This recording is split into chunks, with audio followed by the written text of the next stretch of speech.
विधिमंडळात गँगवॉर, राष्ट्रपती राजवट लावा, खासदार संजय राऊत संतापले, जितेंद्र आव्हाड यांना मारण्याचा कट असल्याचा दावा. विधान भवनात पावसाळी अधिवेशन सुरू असताना माजी मंत्री जितेंद्र आव्हाड आणि आमदार गोपीचंद पडळकर यांच्या कार्यकर्त्यांमध्ये तुफान राडा पाहायला मिळाला.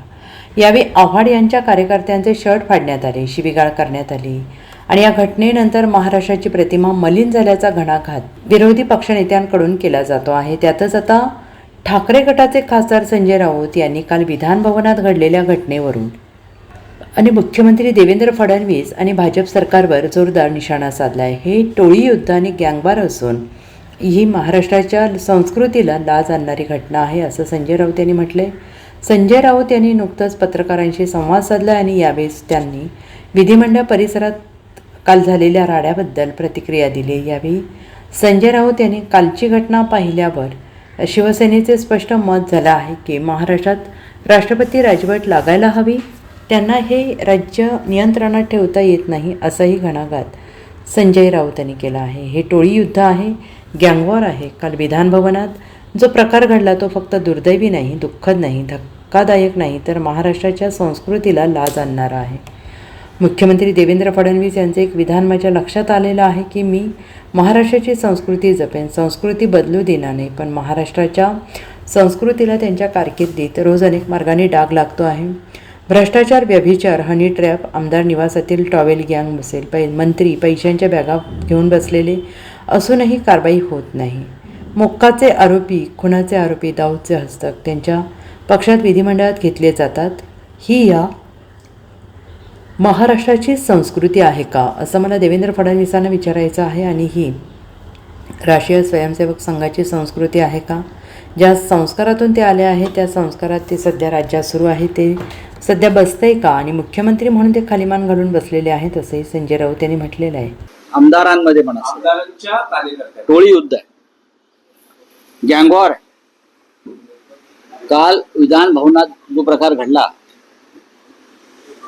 हा फक्त दुर्दैवी नाही,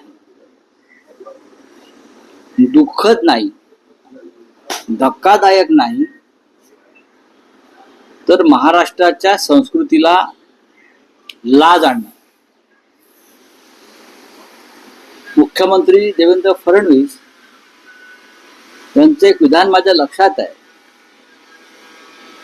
की मी महाराष्ट्राची संस्कृती जपेन, संस्कृती बदलू देणार नाही, वगैरे वगैरे वगैरे.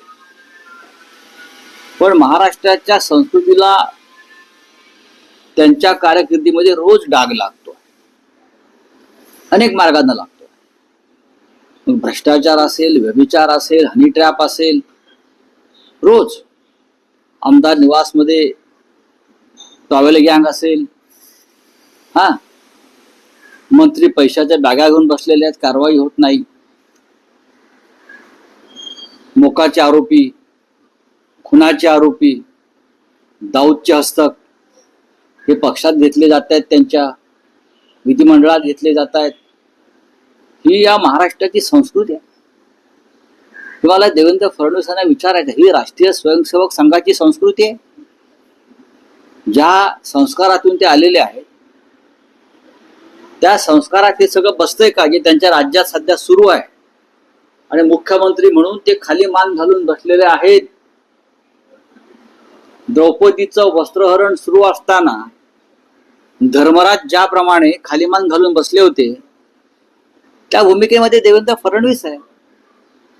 म्हणजे वस्त्रहरणाला पांडवांचं पाठबळ होतं, पांडव कमजोर होते, म्हणून द्रौपदीचं वस्त्रहरण उघड्या डोळ्याने ते पाहत होते. द्रौपदीला जुगारावर लावणाऱ्यांची ही जी एक संस्कृती या देशात तेव्हा निर्माण झाली होती, मला वाटतं भारतीय जनता पक्ष आणि त्यांचे नेते उघड्या डोळ्यानं महाराष्ट्राचं वस्त्रहरण पाहत आहेत आणि त्याला सर्वस्वी जबाबदार ते आहेत, कारण ते जुगाराच्या अड्ड्यावर बसले. महाराष्ट्राच्या विधानसभेत काल काय घडलं?